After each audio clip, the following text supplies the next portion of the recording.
What's up, honey love? What's up, girl? What's up, little honey love? I see you. What you doing, real Sonya? What's up, Sonya?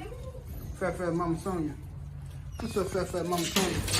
What's up, Fat Mama Sonya? What's up, Mayday? Lord Mayday. What's up, boy?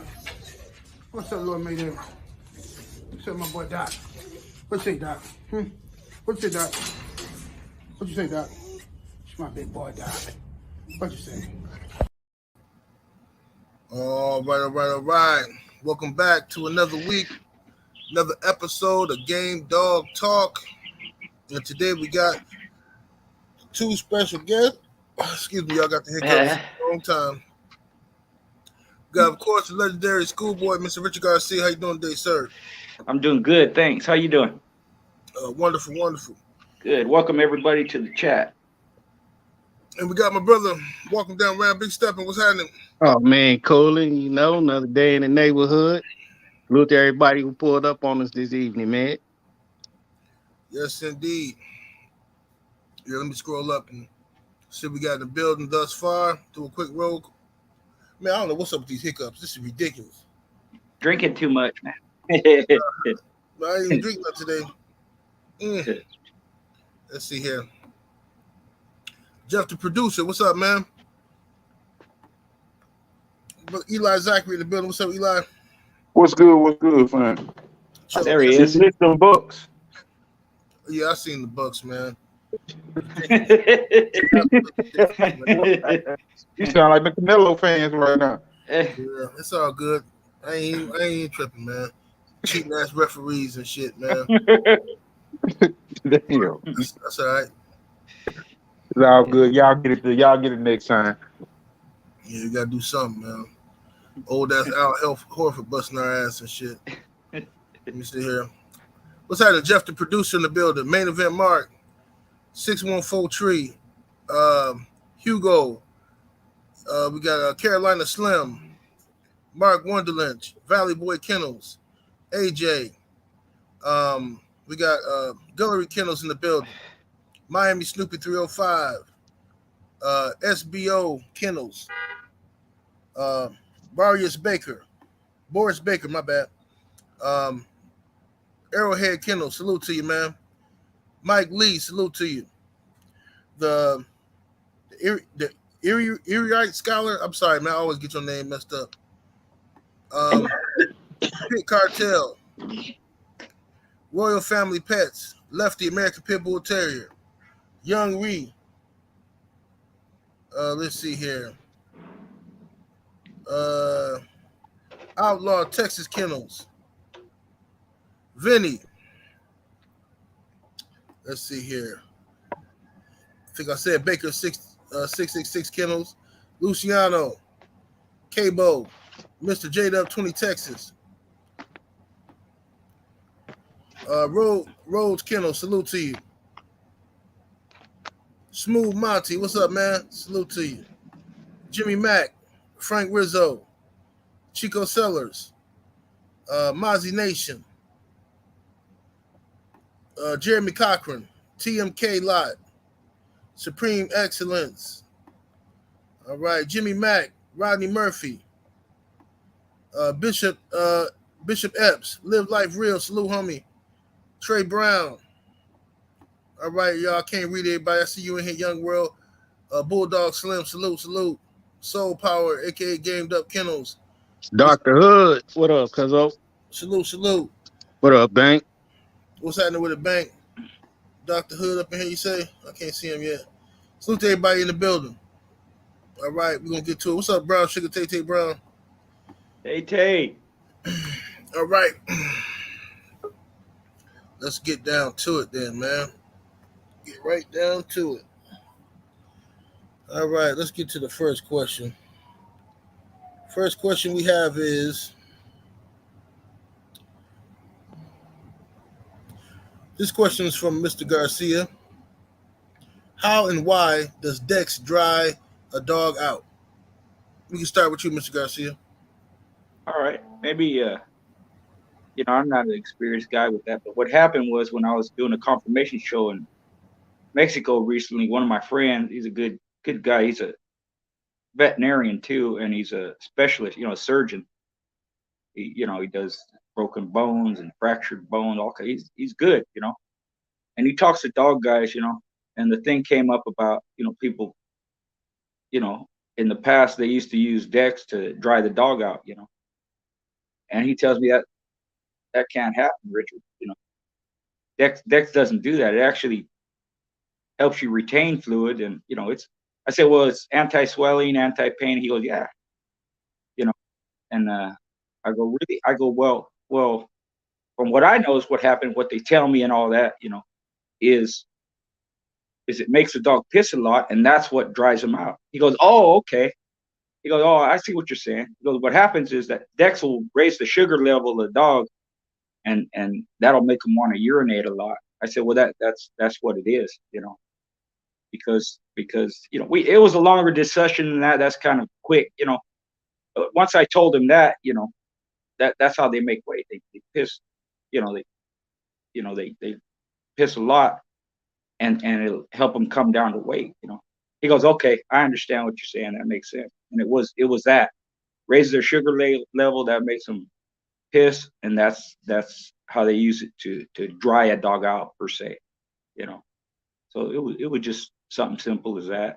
Maybe the other guys can have some better input. Well, I never really used Dex for that. Plus, again, like out here, shit, you don't want your dog too dry. That motherfucker fuck around, pass out on you just taking them out the car. Yeah. But I noticed though, with the sugar levels that it helped raise, the glucose levels go up, and that fucking dumps a lot of creatine into the system, So that could be why too. A lot of dogs get loopy if you give it to them too soon. Like you fucking take them off the truck and hit them before you wash away. Motherfucker be all, look, because you just dumped a lot of fucking glucose and creatine into his bloodstream. Now you're like, what the fuck?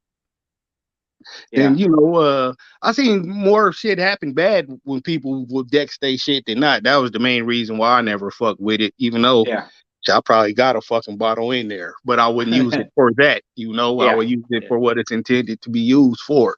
Right. Yeah. Aftercare. Exactly. That's almost standard in aftercare. Everybody. Exactly, because it helps with the pain and the swelling, like you were saying earlier. Yeah. It helps with the recovery. So yeah, what you got on that, good brother Eli? Yeah, I did use Dex, and it was more the anti-inflammatory, where it act as a diuretic more so. And because of that, the side effect is that it will pull fluids off the body and stimulate the kidneys to piss. So I used it for that, because when you're at that point, you don't have that much swelling because of it being an anti-inflammatory. That is what it is, really, and it pulls the fluid off the body that way. So it acts, like I said, as a diuretic. I never had a problem with it because I never used it closer than 24 hours. Like you said, Ram, if you use it closer than 24 hours, some people do use it closer than that. They use it within 6 hours or an hour. That right there, I wouldn't do it, especially traveling. Traveling makes it even worse because of the stress of the dog. If the dog is stressed when they travel and they have that in their system, they can become very loopy. They can become drowsy, disoriented, and nauseated. They'll be very, very, very out of it. Some people, they don't even been getting away with it for so long. They use it the way they use it, but I always use the 1, 2, 3, 72 hour leading up, or 48 hours to 24 hours. But I never used it like right before. Yeah. I used it in a cycle like that. That way you have it already in the bloodstream and you stop from swelling so much. But not only do you stop from swelling so much any inflammation that you may get from competition, but you also piss off and drop the water off. And you usually, a lot of times, I would drop that 2 pounds off within those last couple of days, that it would just be fluid. I would be dropping it off. And that's why y'all heard me say last week that I would walk those 2 pounds out, but I would get free water, because you can give free water like that. You gotta keep water in their system, you know, and you would be able to walk that fluid from sitting on that body. A lot of times that's what people have that, and I think I talked to Ram about this once before. That was one of the reasons why I had the type of thought, the process that I had as far as feeding wise, where some people will leave the fluid on the body because that's what gonna work for them when they work them down to their lower weight. I knew I was gonna pull off with that Dix, so I couldn't be as dry. So that's one of the reasons too yeah, that's one of those reasons too that I did 1 ounce per pound in my feed when I was leading up, and I would be giving free water also, and they wouldn't drink as much water anyway. But as I tapered the water down, tapering the work down to a peak, that Dix would start to come into effect too, and just bring them all in the peak at one time. But using that too close to a show, they will be loopy as hell. And if you got to travel, man, you taking a big chance if you don't know what you're doing. And giving too much, like half cc to a cc, if you start giving over too much, you'll lose your dog. And it also starts to affect their metabolism because it is considered like a steroid type in that family. That's what I was talking about when I was telling y'all that in medicine you use steroids or you use enhancers that you don't realize in medicine that's what it is. That right there will start to affect your muscle tone, and it'll start to pull away from your muscle tone too, because it starts to speed up your metabolism, mess with your metabolism. So you got to watch your timing on it. Yeah, because it'll act as a diuretic at that point, you know. Exactly. Start to pull the old water. school Slim Fast pills and shit. Them motherfucking bitches was old back in the day. Yeah. Yeah, I know. Like for trauma, like for people in accidents, they give it. Exactly. It reduces the swelling, the edema in their brain around their eyes and stuff. Mm-hmm. So it is a steroid, has medicinal purposes. It was just, being a vet, he didn't make the connection of how they, how they gonna dry out, because Dex don't do that. And then when I told them that, well, shit, they piss a lot. To make weight, they come in heavy, up to 2 pounds, maybe more sometimes, Yeah. And then the last couple of days, man, they come right down to weight, Then it clicked in his head. Okay, yeah, I get it. Hey, another thing that did like Royal Pitts was just alluding to when he was saying liver and kidney. Your liver, like I said before, have over 1,500 functions. Same thing, dog liver in the body. The problem is with that, if you're using Dix like right before the show, okay, you use it before the show, and then you come out of the show, and if you crazy enough to go over there and Dix them again, you might destroy their liver, and you may very well lose your animal. Mm-hmm. So that's the big thing about using that beforehand and then coming back and trying to use it right after, or not matter of fact the day after. If you running your ringers and running your ringers and running your saline, hey, you need to know that you already have it in the body. Don't go crazy with that shit. You shut their liver down, you shut their kidneys down. Yeah, I know some people. One kid, after the show, the guy he told the handler, owner, whatever it was, he goes, "Are you gonna Dex your dog?" He goes, "No, he's already got it in him. He already has it. I gave it to him before the show. Exactly. He won't need it till tomorrow. Kind of like that. So I see that point you're making. Mm-hmm. Exactly. Yeah, exactly. All right, 7-8.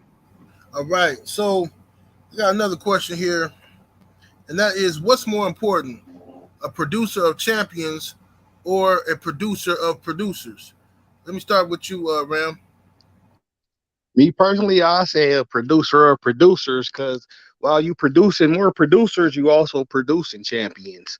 Now you could produce a champion and his production would stop there with him. Like most champions fucking suck as producers, whereas you got dogs with fucking never had a tooth in them that's producing like Dr. Dre, and they throwing dogs that can produce.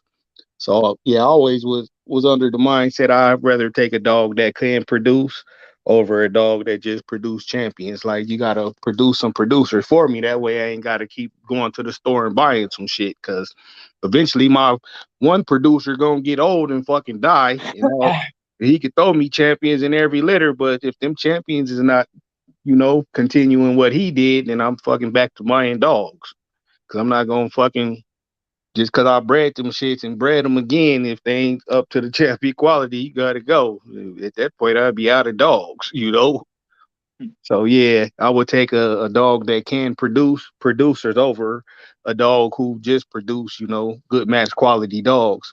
But those good match quality dogs didn't produce, you know, up to the level of the initial sire. Who was the name I put on there to answer the ask the question? To start doing that so the people will know. I think it was AI Kennels or something. Yeah. All right, bet. Yeah.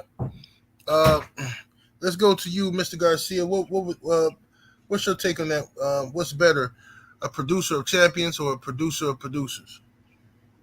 Yeah, exactly what Ram said. Because that's good. That's going to allow you to continue, you know, your family of dogs over several generations. You know, for the exact same reason. Because there are dogs that you know, they'll throw good dogs, but it stops there. Or, you know, if it don't stop, they ain't as good as what, you know, when you started with that particular dog. And like Ram said, eventually they're going to die, whether it's a male or female. And if the production or that high level of production stops there, then yeah, I mean, you're going to end up starting over. You're going to go looking here. You want the genes or the traits to carry over generation after generation after generation. I don't even like using dogs, which I didn't, but I don't like, you know, how they say they skip a generation, trait skip, like this and that. That's true, and there've been dogs that do that, and I don't even like that. It doesn't transfer from one generation to the next. For me, I don't, you know, it's not worth my time, because you got a gap there, and then every so often that gap's going to show up. It might do that every other generation. You know, you know that every other generation you're going to have something, but there's that one generation you got to produce before that gap closes up. You know, so I don't like doing that. Don't pass on from generation to generation. I don't like it, and you know, it's just a matter of finding which dogs can do that. And the only way to do that is to breed them in seed, you know, because, you know, like Big Red, for example, you know, a lot of his offspring were good, and several of them could produce too. And then down from that, you know, so it would be great grandkids to his grandkids, great grandkids, like that on down the line. It's just a matter of finding which ones can do that. They retain the traits, and a lot of them will retain the traits, but they have to be able to pass them on too. If they can't pass them on, they're not a good producer. Exactly what Ram said. Yes, sir. Brother Eli, anything to add to that? Yeah, I would agree with Ram 100%. And one thing that I did pay attention to well, I would say probably about 15 years ago, there was a post some guys had made that were very successful breeders. And the one thing that I noticed that they had really paid attention to, there was an unbroken chain of male producers and performers in their family of dogs that they had bred for 4 generations, and it went straight up. And it was at that same time, like last week, we was bringing up and talking about that X factor breeding and the Y chromosome and everything, males to females.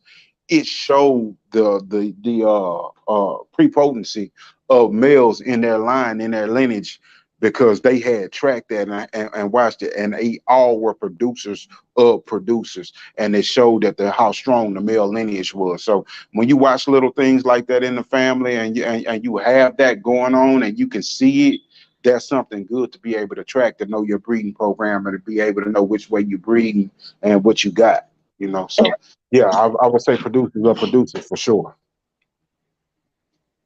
All right. And another question we got here is, what's the best place to inject vaccination for puppies? The scruff of the neck, stifle, or a preferred spot on the body This question came from Vinny. I'll start with you, Mr. Garcia. Yeah, under the skin, scruff of the neck, usually because it's loose, you know, and you can stick the needle in there. You know, I wouldn't, you know, parvo and all that. You know, all the 5-in-1, 7, 9, or 10-in-1, whatever they have. You know, I wouldn't put it in the muscle. You know? So and you know, wherever the loosest skinner, which is on the scruff of the neck, generally. That's just the way I was taught, and that's the way I did it. But something like that, I wouldn't put it into the muscle. Right. What's your take on it, Ram? Gotta agree with the OG. Scruff of the neck where it's the loosest. It's the easy for a vaccine to get in. Now, some medicines do require that you inject them, you know, into the thigh or something like that. Like, you know, some penicillins and different medicines like that help fight off infections that you don't get in pill form. But yeah, fucking scruff of the neck, bro. It's the easiest. And it don't hurt the puppy, you know, because they got that extra skin there and they used to getting grabbed by their parents right there and all of that, you know, growing up. Even in the wild, you know, you look on a wolf, that skin around the neck is loose for that reason. And it's got probably a higher pain threshold in that area, you know. Right. If you ever seen one get grabbed right there in a go, they don't fucking feel that shit. So yeah, the scruff of the neck. Yes, sir. Would you agree, Brother Eli? Yeah, 100% agree. Scruff of the neck, it is absorbed right there. You're not creating any inflammation at any muscle sites on the pup. You know, 100% scruff of the neck. Yes, sir. Salute to D. Harris in the super chat. Appreciate the support, man. He says, what's y'all opinion on Tom Garner dogs? Ram. Shit, I ain't had no luck getting them straight from him when I was fucking trying out that Earl Jr. shit, but that's just, you know, luck of the draw for me. Some people like that shit. If I want some Frisco shit, you know, I know where to get the good Frisco shit at. So I never really looked to big breeders as far as any bloodline go because I would know somebody who fucking had the blood right now and it was in the best working form, sometimes better than what Tom had. You know, like if I went with the Earl Jr. shit, I'd go to it's the OG name he just passed. He bred a Hillside. Epinet. Yeah, I would go to him, you know, because he had the fucking goods.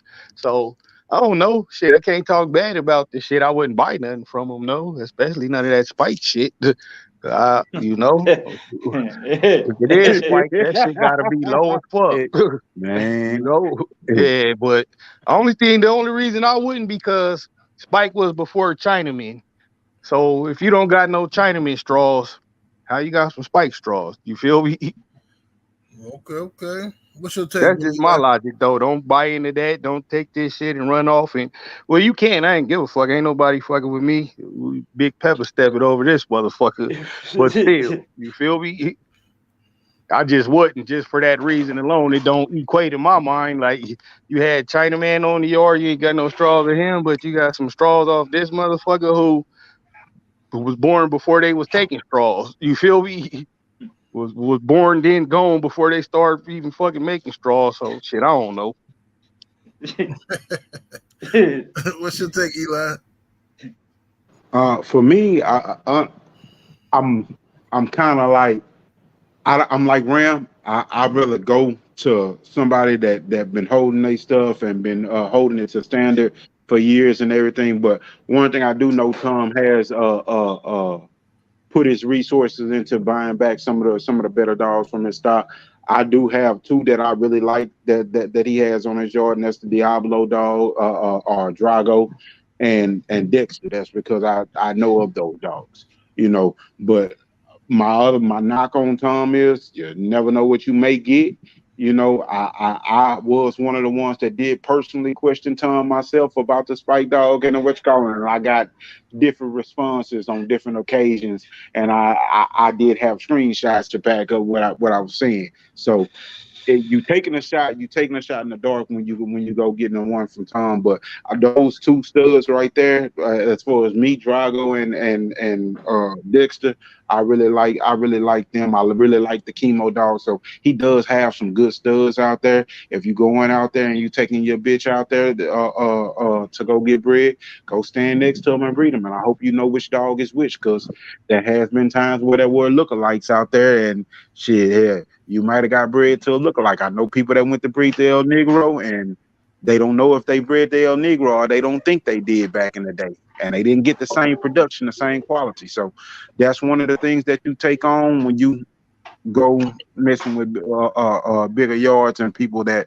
actually do sell puppies. Does Tom produce good dogs? Yes, he does. So you take it with a grain of salt and you make your decision and you live by it. This is not me bashing Tom. Don't get it twisted. It do be some good dogs coming out that man yard. You feel me?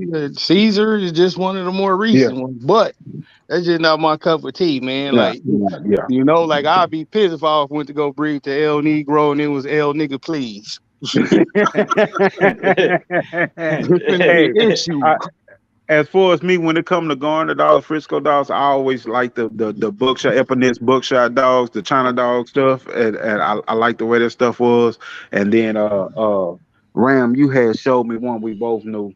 I like the China boy, the China boy stuff. So I mean, it's other even the Blankenship stuff without Chinaman, without the Frisco was real nice, and you just you when you got a good one, you got a good one, you know. But yeah, it's different choices to go from, but yeah, his dogs produce some good dogs, man. So I'm not here to bash nobody dogs like that. Indeed.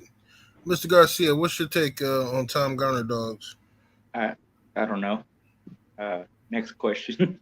Yes, sir. Yeah, yes, sir. I think I saw some of them, but not really. I don't really can't say. I visited his yard. We were doing a confirmation show out there. He's a great host. He has some nice looking dogs, but I never really followed him.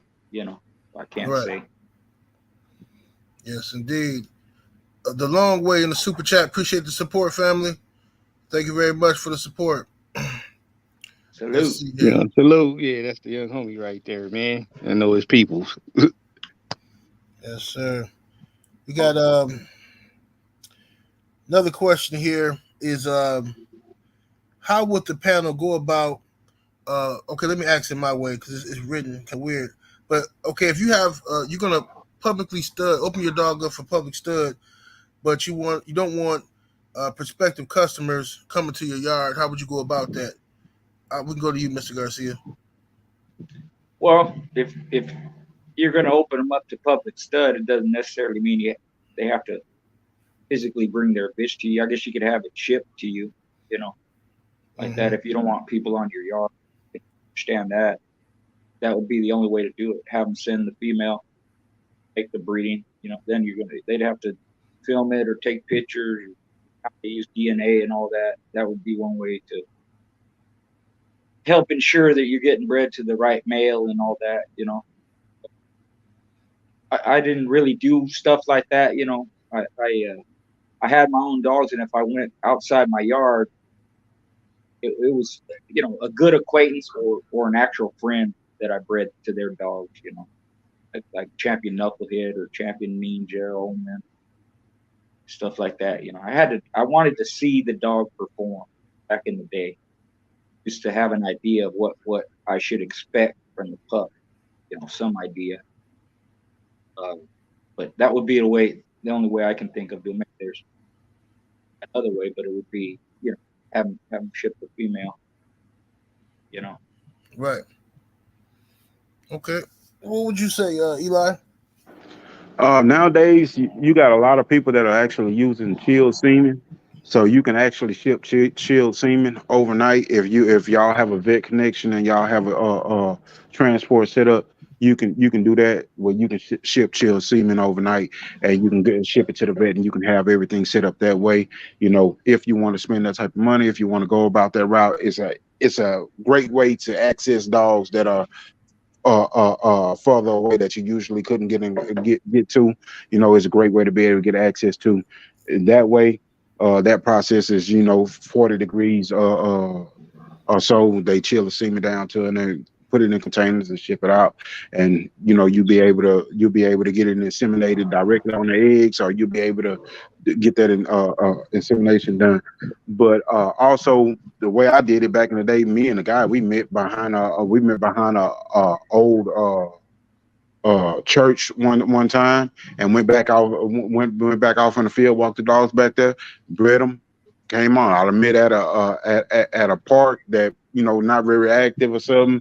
We just pulled over, a truck stop, pulled in between the cars, the trucks, got our breeding done off the side of the highway, red stop area. Went back there, got our breeding done, and we was that was it. I'd have met somebody 2 days in a row. Hey, I might pull up and go get a hotel, and shit, it is what it is. That's what we got to do to get the breeding done. We get the breeding done. But honestly, I'm one of them people that shit. Hey, I was good with one stick.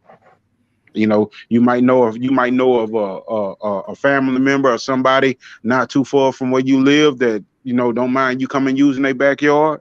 Hey, shit, go use their backyard. Ain't no dogs over there, nothing, and shit, it ain't nothing going on over there, and it's just a random place. Go use it. Yes, indeed. Ram, what's your take?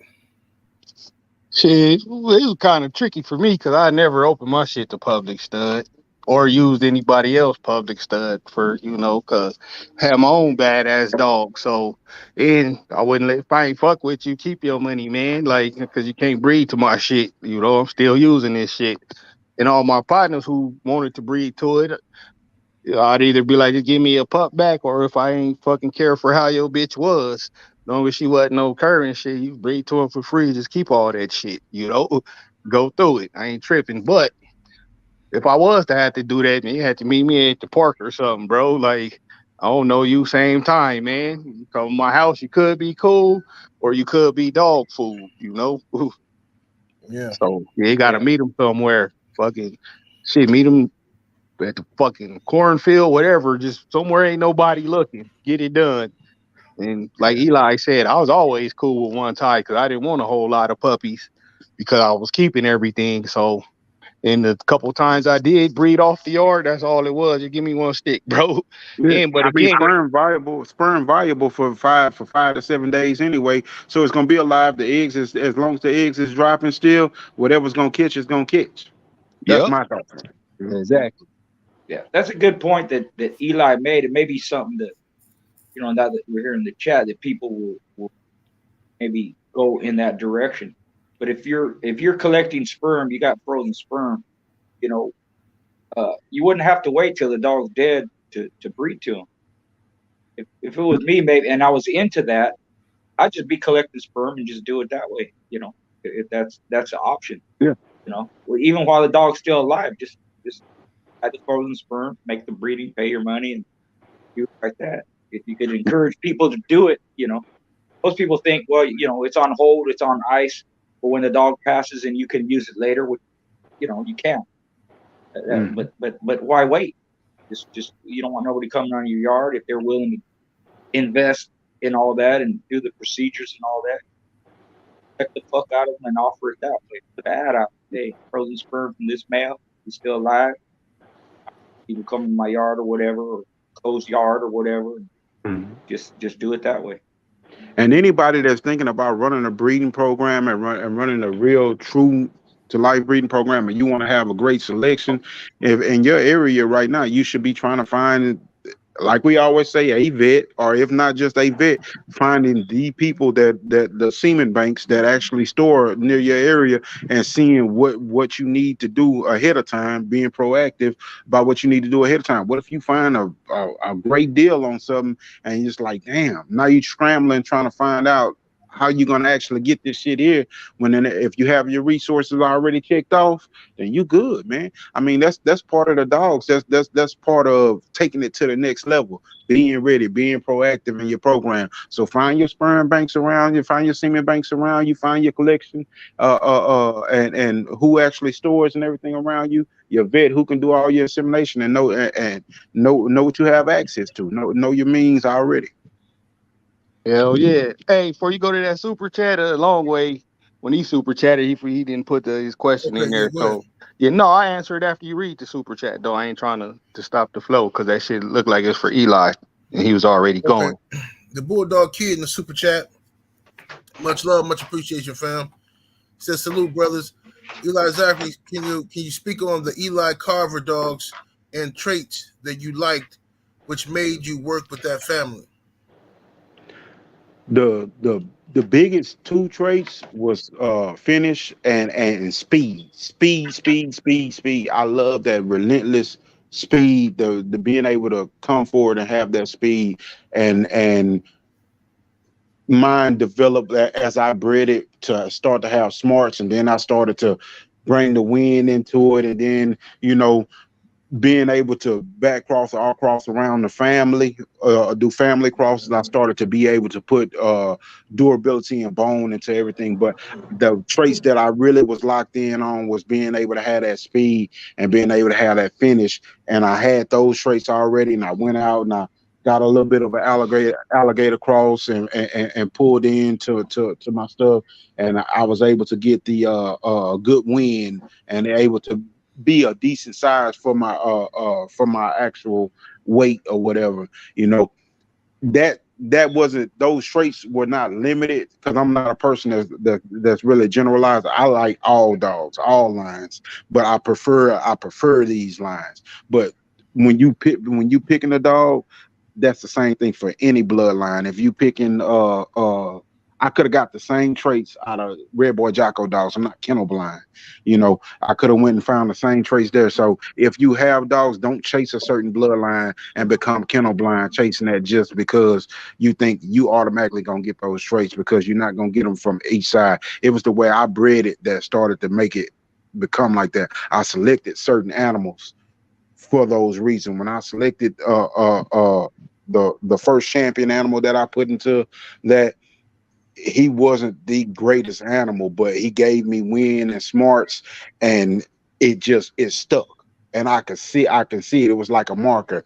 The bitch that I used, that relentlessness, that speed and finish, it was there, and it was there in there. So those two animals were stuck there. And then the next breeding that I went and did, I went and found a big bone rangy rangy male that was directly off another champion that was producing real good, had the finish, was smart, and had the style that I liked. I like dogs that were up top that could control and then finish. So knowing the individuals is what make you select those animals, because in the same family of dogs, there were dogs that were just straightforward and didn't have very good wind. There were dogs even in my breedings that were super undershy, straightforward, well, it wasn't straightforward. He was stylish, but he was slow as shit. And I did not like this animal, and my buddy got mad as fuck at me because I got rid of him. He was a solid game mover as far as heart, but as an athlete, individual, he was fucking slow as shit, stupid, undershot, and he just wasn't what I want. That's that type of stuff where we say culling them out your program, getting them away from it, not putting that back in your program. That's what keep it solid. That's what make the bloodline push forward. So to answer your question, that is why I stuck with those particular dogs, because the dogs that I chose, they held those traits. Yes, sir. And Mozzie Nation got one for you, Eli. He says, Eli, a salute to you, Mozzie Nation. He said, Eli, with your first stick method, what day of the in your bitch's heat would you get the breeding done? Most people will tell you get a posterone test. I think I'm saying that word wrong.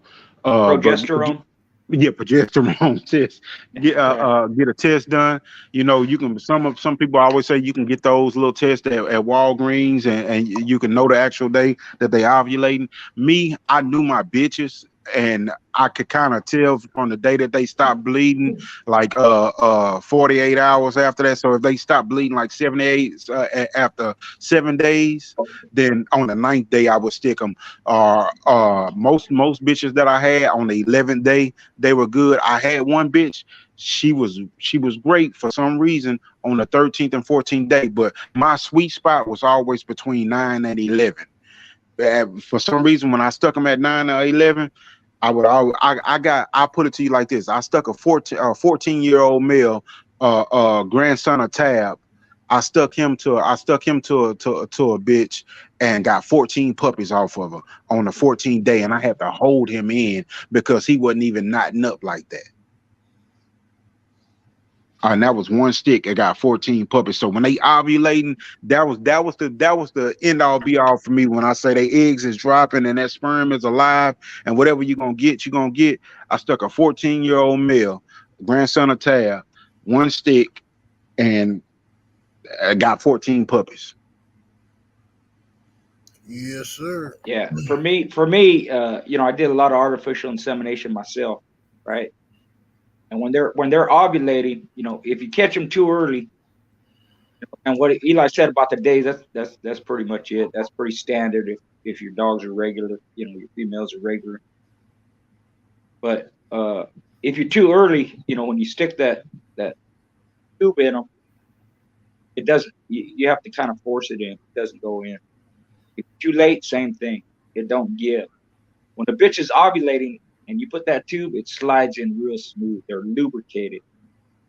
And over a period of time, that's what I got to understand that whatever the science is behind that, when they're in estrus, when they're ovulating, when they're ready to breed, and they may flag a day or two before that, you know, because they're prepping for it. But when they're ready to breed, that catheter goes right in.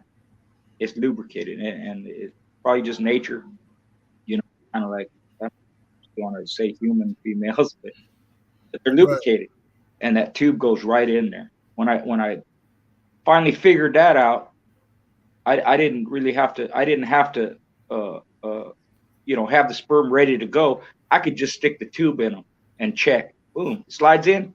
They're ready. Then I get the male and do my thing and hit them. Once I did that, I never missed a fucking lick with any of my breeding. The same thing worked with human females too. So y'all pay attention. They got to be wet first before you get up in there. That's why I mentioned it, because I knew Ram would chime him in. You know. Yeah. No, I'm on stay in the gutter. Hey, Ram on time. Yeah, and you know, I'm like Eli said, I use the last litter I bred. Got 11 pups. I used 3 cc's of sperm. That was it. One hit. And that was it. And I could do that every time. I didn't have to breed them every other day or twice a day or every day like that. I could check. They're ready. Boom. Hit them once. They're good. You can do that if you breed naturally too. You know, you could just get a catheter. Just put some you know, alcohol on it. You know. Hey, put it up there. A straw even. You know. People know if they've been breeding dogs long enough. I've seen dog men go out there and get their glove and check. That's exactly for what you're talking about. I've seen dog men go out there and get their gloves. Say you got to do all kind of shit when you're trying to breed the dogs and you trying to get your shit right. Sometimes you have to go check. The vet gonna do it. Yep. Exactly. Make sure that cervix is open. That's what you're looking for. Yeah. Yeah. All right, Young Bulldogger in the super chat. Appreciate the support. He says, salute to the panel. He says, Young Bulldogger running a good batch of Gaston / Richard Pearson dogs. Is there any way to improve durability in the dogs? We'll start with you, Mr. Garcia. Yeah, breed the dogs that have it. You know, part of the physical part of durability is bone structure and muscle. You know. And you know, that's not a guarantee that if you breed to a durable dog you're going to get it, but you're increasing your odds of getting it. If he can throw that, then you're solid.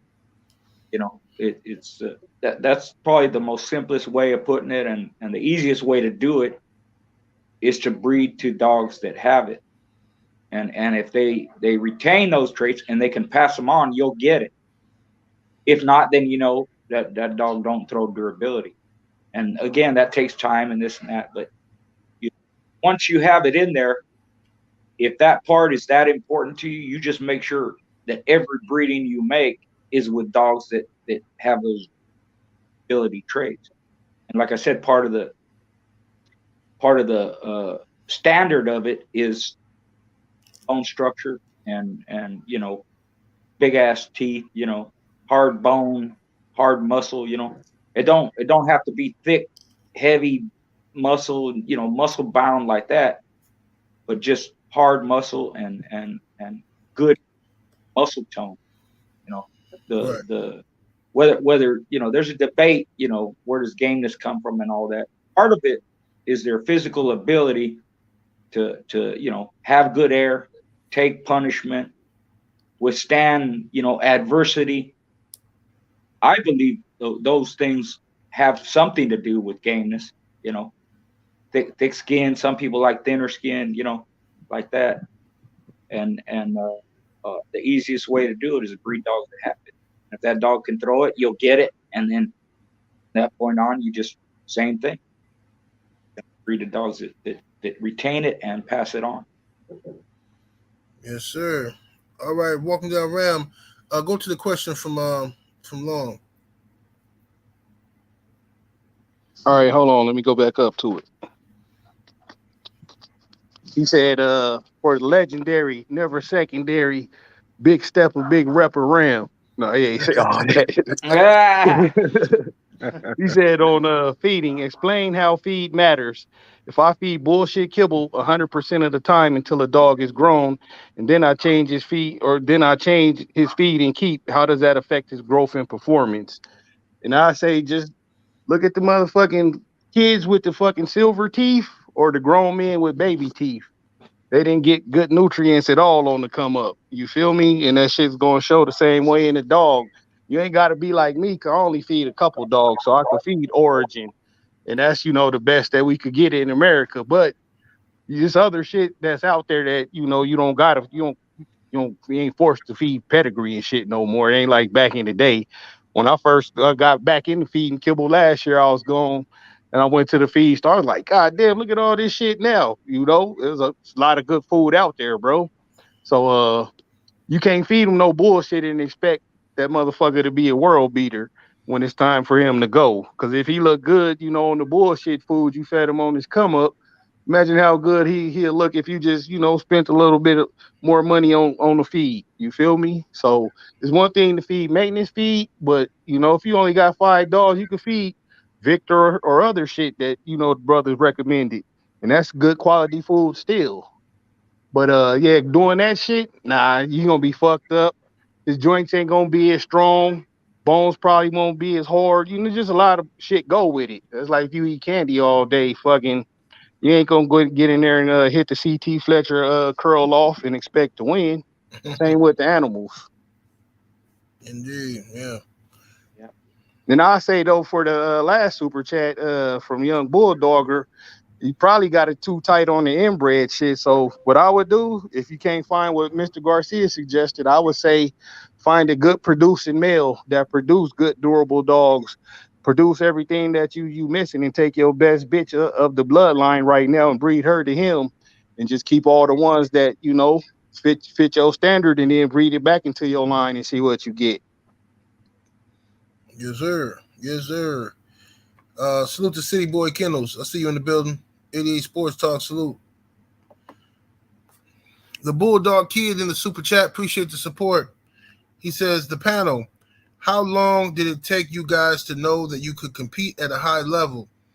Was it the dogs you outpulled that showed you, or was it the level of dog men that you beat that showed you?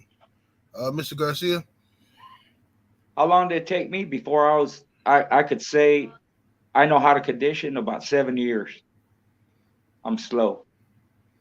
And and it has to do with all that. It's the quality of dog you had, you know, and who you beat. How good were they? And what type of dogs do they have? And you know, it's funny that came up, and I don't mean to brag, but I was talking to one of my old competitors today. He don't have dogs. He don't have nothing to do with it, you know. And we got around to talking about the dogs in the past, and he remembered a lot of mine. I beat him before too, and all that, you know. He said, Richard, he goes, your dogs were just superior to everybody else's, you know, that you went into. You know, he said, not that that's a statement set in stone, but his point was, you know, I had better dogs. And when you reach that level, that's what, whether you're a competitor or breeder or whatever, that's what makes the difference. Your dogs are better than the average pit bull. It's kind of like me and Frank Roca used to talk back in the day, and we used to say, you know, our what we call average for someone else would be above average. Our average dogs were above average compared to what a lot of people consider average dogs, you know, and you know, but as far as conditioning and like that, it took me a long time because I didn't have help, you know. And even though, you know, like I mentioned before, if you have experience with yourself competing or doing sports, that can help, but you still have to get down there in the dirt and do it, because there's a lot of stuff that's similar in conditioning that transfers over, but unless you do it over and over and over again repeatedly, you know, it's going to take you a while. It's like some of the guys back in the day that when they start out, you know, you're not very good, and then you get better. Well, over a period of a couple of decades or 3 decades, you're better, way better than you were even at the halfway point of those decades. You just get better and better. You know your dog's better. You conditioning, it's always evolving. You got to add this or that, and conditioning methods and feed and all that. And going to that point about the food, you know, if you're feeding shitty food and then, you know, you put them in keep, or at some point, you know, your grown dogs, you change over to a better feed, it's going to help them a little bit, but you can't fix what's already broken. You know, it ain't going to make their teeth stronger and better, their organs better. You know, it's not going to have, you want to have good, healthy, big fucking organs. If you've ever opened a dog up, and I'm not telling people to do that, just a regular fucking dog and a competitive pit bull, the organs look different. Their heart's bigger, their kidneys are bigger, their lungs and all that shit. It's a different fucking animal. They're still dogs, but it's like night and day, you know. And that's the same way with birds, same way with, you know, if you open up a turkey, you know, when you know, it has a little packet of the heart and all that, you know. A commercial turkey, you know, they're real tiny organs because they don't do shit. If you do that with a wild turkey, you're going to see the difference. Their hearts are that big, you know. And it's the same thing with the dogs and the feed. You can improve it a little bit; they'll be better. And I've done that when I did that when I changed over to better feed once I learned more about nutrition. But it didn't fix the what was broken in the past, you know. There's no miracle food that's going to change them and make them a super athlete, or it's going to improve them a little bit, but the damage has already been done, I guess is the point. But as far as conditioning, yeah, it took me 7 fucking years, man. Sir. Eli, what's your take? Mine was about the exact same time. It was, I had help. I had people. I didn't have help hands on a lot of times, but I had help. I had people that would look out for me. To actually do it yourself and actually be the one that's applying the knowledge that you gain, and to see it in action and to tweak it and shit, that was the big thing. It was funny. When I got my first dogs, I raised dogs 2 years. Then I decided which ones was gonna breed and everything. So after I raised my first 3, I decided which ones I was gonna breed, which ones I was these gotta go. I gotta get rid of them. Okay, I bred the one that I wanted to breed. Now I'm raising a whole nother set of 3 or 4 more puppies. I raised 3 and then I got one back later. So I raised these 4. Now after I done raised the first set and then race, I'm already 4.5, 5 years into this. So just getting to the point where now I done figured out, okay, I can go. So now I'm actually legit, like I'm making a name for myself. Like, okay, yeah, I'm getting this shit done. Hell yeah. But I started to understand and realize that, damn, say this not the creme de la creme. This not the top. Motherfucker was letting me know too. Oh, you think you big shit, huh? Motherfuckers want to know. Say, so you say you think you got it. I see you got that one off. You got that one off.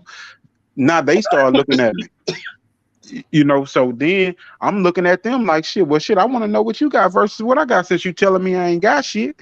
You know, that's how the little shit talking would start, and then you start to find out it is the dog man. It's not necessarily some certain time frame or something like that. It's the dog man. It's your confidence in your keep and everything. And when you see the quality of animals start to change and you can stay on that level, then it's like hell yeah. Like I started to realize like the keep that I first initially got, when I first got that keep and was feeding, I was feeding dog food. I was feeding dog food, and yes, I fed the fucking fat bill, $100 keep with cornflakes and dog food and multivitamins, and I got laughed out. I laughed out the building because not because it was a shitty ass keep, but it was a shitty keep for that time, for what we had evolved to, for what we knew. And that's when I started to learn about feed, the breakdown of the body, feeding at a cellular level, because people started to talk to me more like, dude, you feeding cornflakes, you carb loading. So if you carb loading and you're not getting the right amount of fats and shit, they started to use the old candle flame to a piece of lint, ash burning off, and having that waste type little example. And I was like, damn. Okay, so basically you got a whole bunch of waste and toxin build up on your kidneys from being overloaded with carbs that are not, the body not really gonna process and burn right. But when you started to get your fats and proteins right in ratio with your carbs, it was like, damn, I could see when I switched over from dog food and adding carb loading to actually feeding raw animal fats and meats and actually feeding the right fat sources, MCTs and all of that stuff, and knowing all of that shit, I could just change my feed and go school, and a person would think like, damn. Not to mention that I was active with my dogs. I would go out in the backyard and sit with them and flirt pole and everything. But I can actually change my feed and go school, and a person would be like, damn. But a dog look like it's in shape already. No, he just wasn't gonna run hot. It wasn't gonna be like the dog that I had on dog food. I actually did that study with a buddy and showed him, hey, this is. He's like, bro, how did you get so good with this keep? The old guy that I got the keep from, he asked me to show him and show his grandson how to actually feed, because that was the big thing. But once I learned all of that, my conditioning went to the next level. I knew I could compete on another level. Long story short. Yes, sir. Walking down Ram, what's your take, man? Shit, about 6 years, but I knew I was better than everybody else. You know, when I moved to Chicago when I was 18, and I was fucking way ahead of them dudes, and they had good dogs. That's where I got hip to the Corvino dogs and shit. They already had champions and shit. But the pups I would pick from them, like I was so good with them that, you know, my dogs would just, when we start looking at them and shit, they would just be so far ahead that everybody like, oh man, we're gonna bet on you. I'm like, I ain't even got the best one. I'm just better at this shit than y'all, you know? For real. And that's when I knew, like, oh yeah, I'm miles ahead. But you know, I didn't have no help, so I self-taught a lot of my shit. And you know, you see how I talk, that's how I think. You know, I be thinking crazy shit, so I would condition dogs in a crazy way before I even knew how to really condition them. And you know, I would build that type of bonding shit with them. I'm a real big believer in bonding with the dog. That's why, another reason why I don't keep a bunch of dogs. But yeah, when I was 18, man, I was out there smacking their ass back with their own shit. You know, it was like, what the fuck? Because it ain't like I took no dog from out here with me. I'm like, I beat you up with the shit you bred, motherfucker. Right. All right. What's up, Kendrick Kennels? I see you in the building. Salute to everybody in the building. Champion Zuricato Kennels. I mean, I don't know what the fuck. I'm sorry, y'all. Zuricato. My mind is fucked up right now because the Bucks and shit, man. Y'all got. Yeah, I'm like, yeah, you take that shit to heart too, bro. I'm like a real. I'm playing it real cool for the show, bro. Trust me, I'm mad as fuck right now.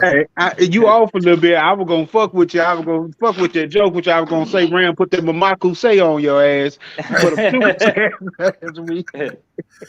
I said I ain't gonna fuck with him though.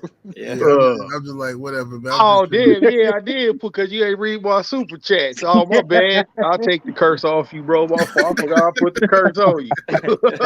Until Eli says something right now.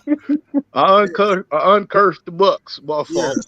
Yeah, see, Ram did that. What are some traits that others might not look for, but you do when selecting a stud dog? And what are some traits you refuse to overlook? Salute. Let's go start back with you, Ram. All right, let me read that again. I was loading up the Dabber. He said, what are some traits loading up the Dabber? What are some traits that others might not look for, but you do when selecting a stud dog? And he says, and what are some traits you refuse to overlook? Well, the first thing I look at, and not to sound like no sucker MC, but it's confirmation.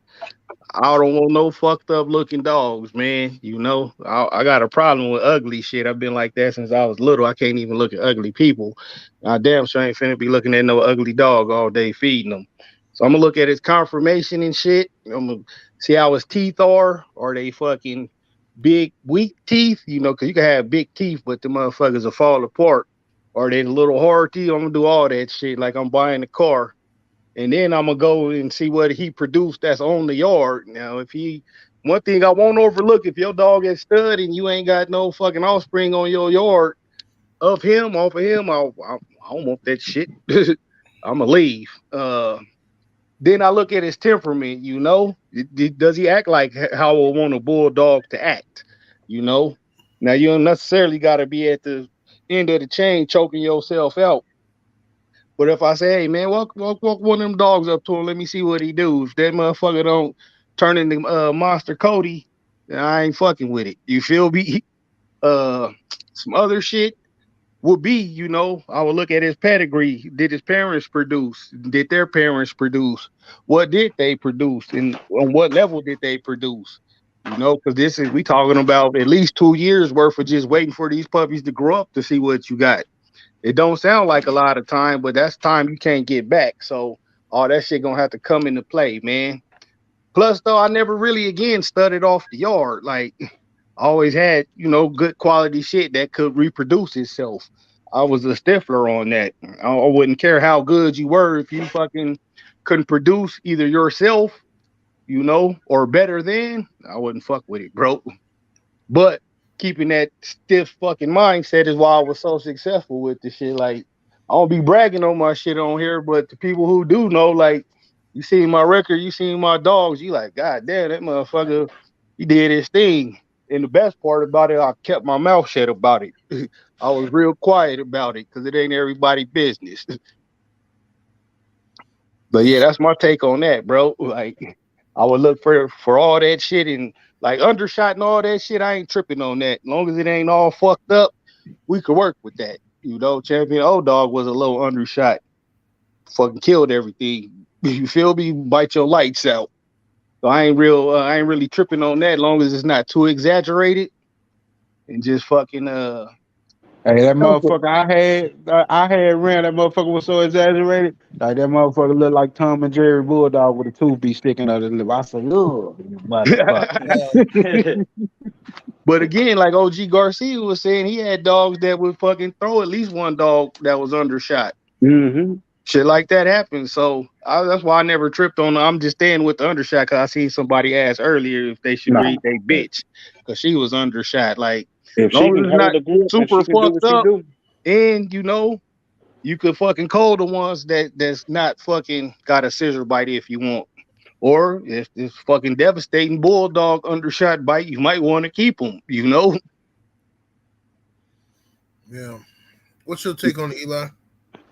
Shit, honestly, the traits that I was looking for was the traits that was in the family. When I go to breed to an animal, I like to know the family behind them.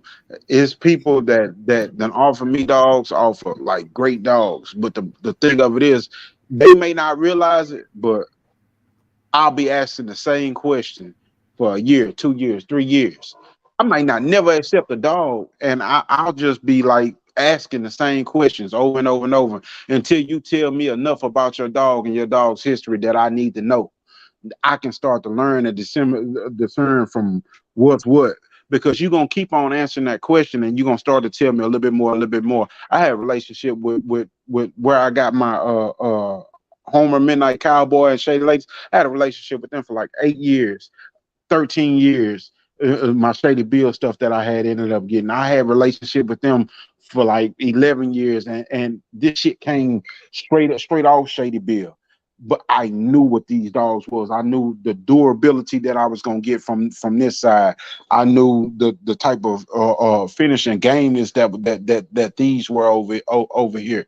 You know, knowing the family history is what made me travel to those dogs and go get them. When I went to breed to a grand champ, I had already seen fucking 20, 30 of his fucking offspring. All they schooling and all that.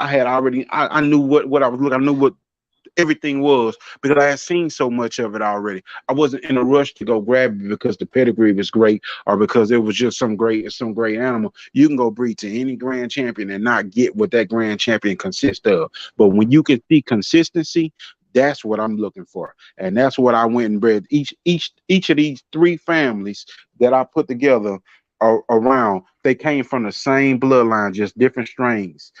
And I put them all together, and I got my ultimate dog, and what I liked and what I looked for, and it was a beautiful sight to see when I finally saw it come to a culmination, because I could see this stuff that was 1 generation removed from Rebel Kennels, this stuff that was 1 generation removed from Bulldog P, this stuff that was over here, and this stuff that was here. I could see all 4 blended together because the consistency of each stud that I had chose, it was marked in there. Yes, indeed. Mr. Garcia, what's your take on that? You need me to read the question? Yeah, no, I got it. You know, some people don't like this. I did. I like my dogs kind of wild, you know, real physical, high strung. You know, some people like them more relaxed, more calmer, you know, and you have to be able to control them, you know, physically, and you have to control the situation. You know, when you go to a show, you know, I just wanted them settled down, relaxed, and then when they come out that box, they're ready to go out the crate. You know, some people don't like that. I liked it. I looked for it. I bred for it. You know, some things I wouldn't, you know, wouldn't. What was the other part that I wouldn't overlook? You know, they had to be fast and strong. You know, that was stay busy. You know, they had to have finish. You know, if they didn't have those things plus heart, that's always there. You know, but I wouldn't breed to them. You know, and I had dogs that I won with, like I mentioned before, but they weren't. You know, I wouldn't use them for breeding. You know, if they scratch slow, I didn't like that. You know, I don't care if they scratch all day. I just didn't like it. If I introduce something like that into my dogs, no matter how good the dog was, you know. And when you do things like that, what you're doing is you're making the dogs the way you want them, and they're a reflection of you. They're a reflection of your standards. You keep them that way, and like Eli said, you want consistency. So if that's the way you want your dogs to be, including temperament, you know, I wouldn't keep bitches that weren't good mothers. I wouldn't breed them. I don't care how they were bred. I don't care how good they were. Care what they threw, because you know you're gonna lose pups. Too many of them. It's too much work. You're gonna have to be bottle feeding all that. And I admire people that do that and that take the time. I just didn't want to do that because in my mind, well, shit, I could have bitches that were good mothers and throw good dogs, and I have to deal with that shit. You know, it's you if you focus on what you want and you go and get it and you go and do it, and you use dogs that have all the traits you like, and you're trying to get rid of certain traits that you don't like, you're gonna have consistency in your family of dogs, and they're gonna be the way you like them. You know, I didn't like dogs that turned a lot. You know, I don't care if they turn full circle and scratch like that. I just didn't like it. I'm not saying mine didn't, but you know, most of them, the turn was called on my opponent, not on mine, you know. And if it was called on mine, they probably gonna quit, you know. And that's not saying that dogs that turn quit. It's just in my family of dogs, that was a sign that they weren't gonna stay, because that wasn't in my family of dogs for them to be turning. And I like them to stay busy. I don't give a fuck what they're doing. Do something, you know. And it doesn't mean just go balls out and you know, with no method to their madness, but you know, always be doing something, you know. And I like offensive minded dogs, but I don't like dumb dogs, you know. If they were dumb and slow, even if I could win with them, I'm gonna breed them, you know. And I probably wouldn't keep them. I'd give them to my friend or something. But you know, things like that. The point is, you know, make the dogs how you want them, and that and be satisfied with that, and don't accept nothing less. And if you do that, you're gonna have pretty good fucking dogs for a long period of time. You know, you just keep it going. So that's a little bit about that. Yes, sir.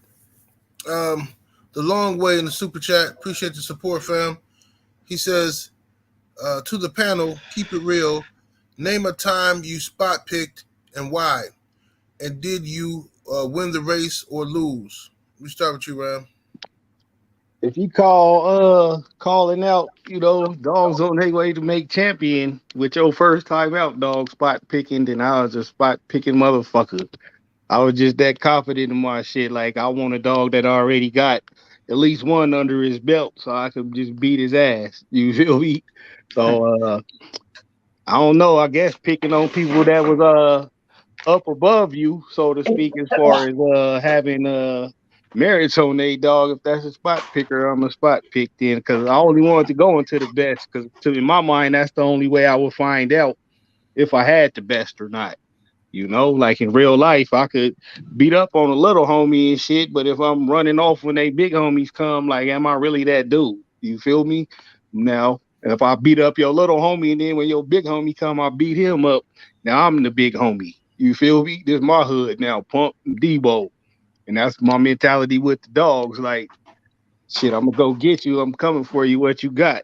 Now, the better I got at doing that shit, it would be harder because motherfuckers like, oh hell no, you ain't finna embarrass me.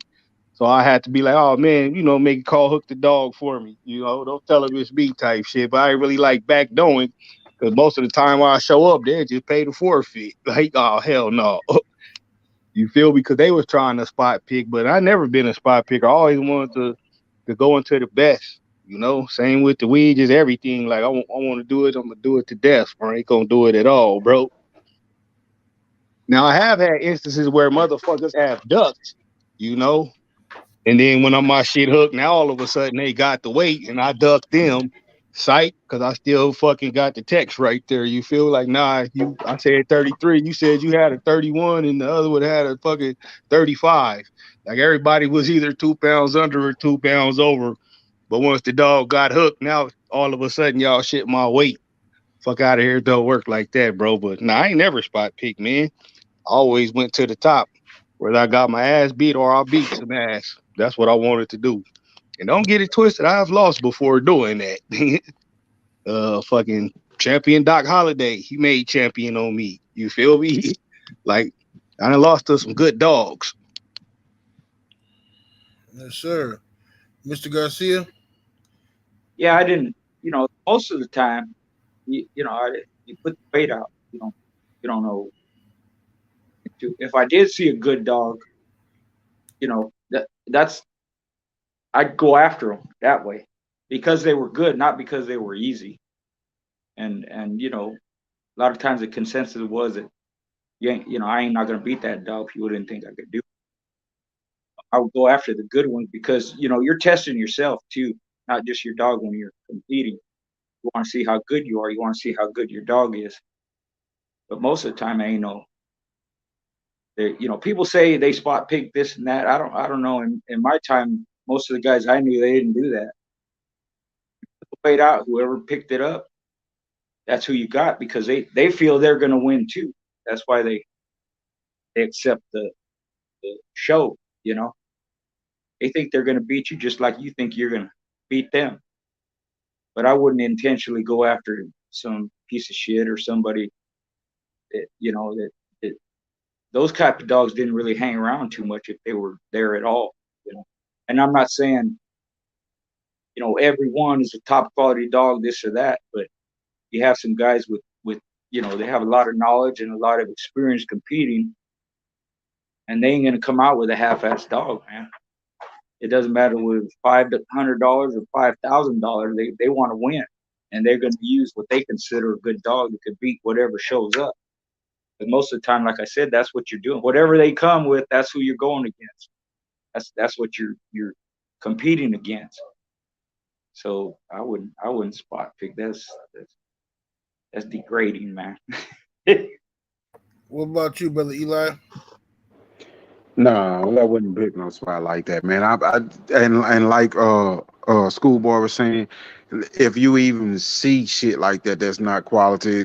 My thing was I had to get rid of that out of my yard. That's what I was going for, to try to get it out of my yard, to try to get to the best quality that I had. You know, like we done talked about in past shows, having dogs that are bred second to none, but knowing that hey, you gotta feed this shit every fucking day. If you lying to yourself, if you bullshitting yourself, if you pass on these traits, part of that selection, like we were just talking about, for durability and all that different thing, slowness, or having the speed, the athleticism, and all that. If you're not on that level, if you're not coming out to compete on that level, if you just coming out trying to pick spots, you're gonna put that shit back in your yard. I had a dog that was quadruple bred, Sundance and double up on Homer, and shit, inbred shit motherfuckers couldn't get. Hey, he couldn't make the cut. Not because he wouldn't stay there, because he just wasn't talented enough. He just was not talented enough. He was slow. Tiptoe. He didn't exemplify what the family was. If you don't exemplify what the family was, or how I feel, then that's what it is, you know. So you got to keep your standard, man. You can't be spot picking and expecting to get better. It ain't gonna get you better. Yes, sir. Yes, sir. Y'all smash the like button if you're in the building, man. Hit that thumbs up.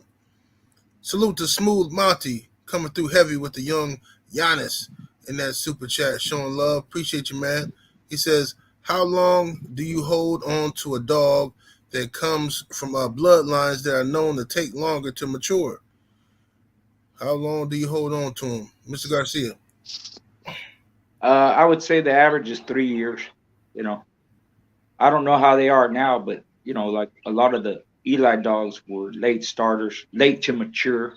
You know, and they even if they would start, you know, it looked like they didn't know how to do shit. You know, and then you wait some time, and then they turn around and, man, they're good fucking dogs. You know, they just click.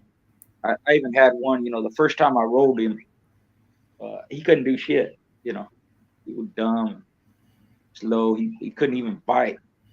So I sat on him for about 6 months, you know, and then I did him again, and man, he cut the shit out of the dog. I couldn't believe it. I thought maybe it was a fluke or something, you know. So I had my son put that dog up. It only went 10 minutes.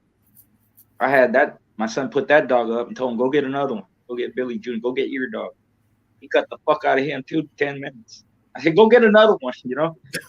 and he did the same thing. So he did 30 minutes, you know, because I only did him 10 minutes each time. He was just cutting the shit out of him. But dogs sometimes will do that, you know. They don't look that good, and then with some time, some maturity, they'll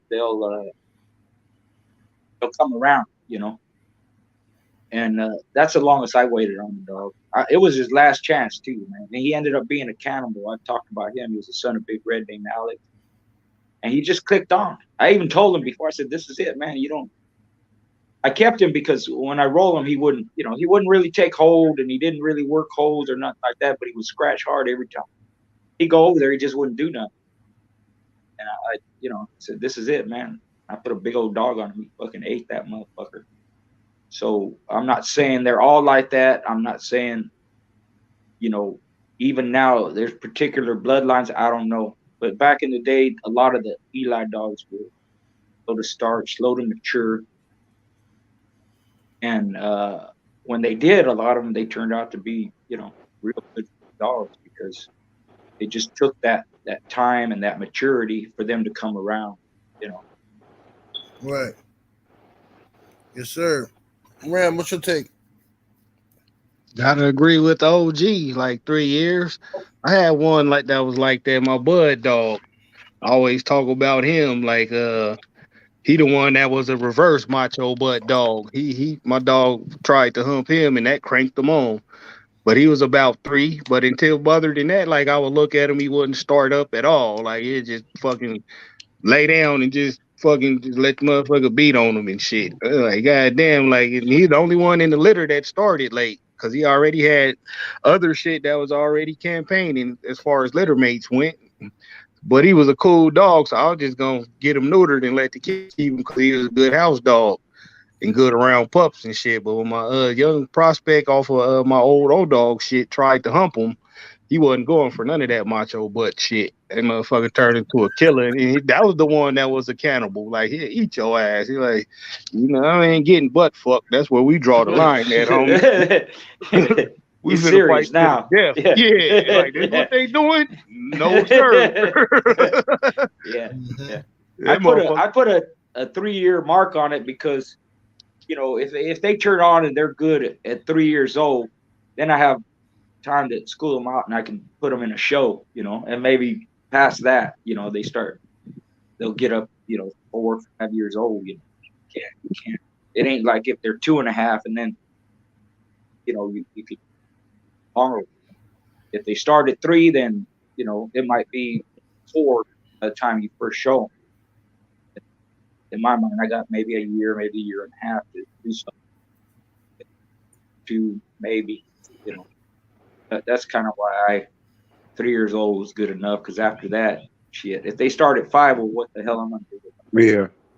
I agree. I agree with you, schoolboy. I was the same way, and I had dogs that shit at 6, 8 weeks old. They would be firecrackers, you know. And then I got another side of the family that shit 10, 11 months old. They started to kind of act a little bit, but the thing always was they was a different dog from that time to the time they was 2.5 years old, 3 years old. And like you said, that little bit of time on them and maturity. And I think Bakari told the best story about Tyrone, how he passed on him and was talking shit, and the dude told him that you're gonna regret that in a year or so, and then come back and he looking like, oh my god, Yeah, the dog that I thought was this dumbass dog is now this complete well-rounded machine, you know. So, and that happens a lot of times. Even me myself, I can say I done made the mistake. I done had the dog, like you said,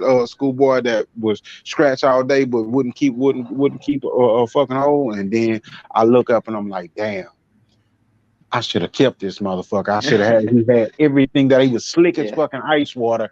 He just wasn't mature. So you got to yeah, give him time enough to mentally mature and actually come into their own. I think 2.5 to 3 years old is a good time frame for them to come on into their own. 3 years old is probably my max for how long I'll keep one. But then you can also always give that to somebody else, and they may have a little bit more time for it, and it might come back full circle for you. But mhm, 3 years old, yeah, yeah. And like Ram said, you know, you got litter mates, and you know, like this Alex dog, his brother was good, man, right from the get go. Year and a half, you know, started him, he fucking good, you know. And then you got this one, motherfucker won't even fight the other dog.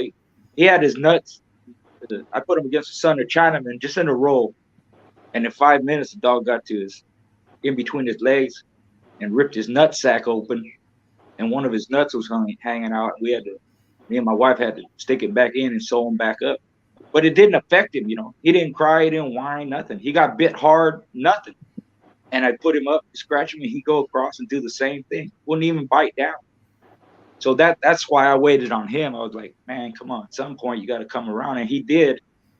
But you know, again, you know, you're looking at it, your brother's a fucking killer, man. And, you know, you ain't doing shit. So you know, you have that too. It's all a matter of what you want to do. You know, I don't slight nobody if they don't want to keep a dog for whatever. You know, a lot of people knock them or criticize them this and that. You should have done this and that. Well, again, it goes to your standard.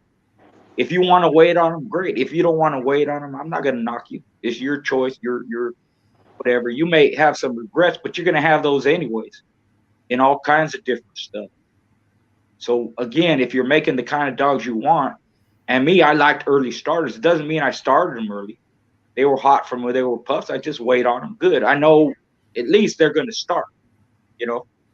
So that was part of it too. I like those type of dogs, you know. I like that kind of wild, kind of, you know, intense from when they're young.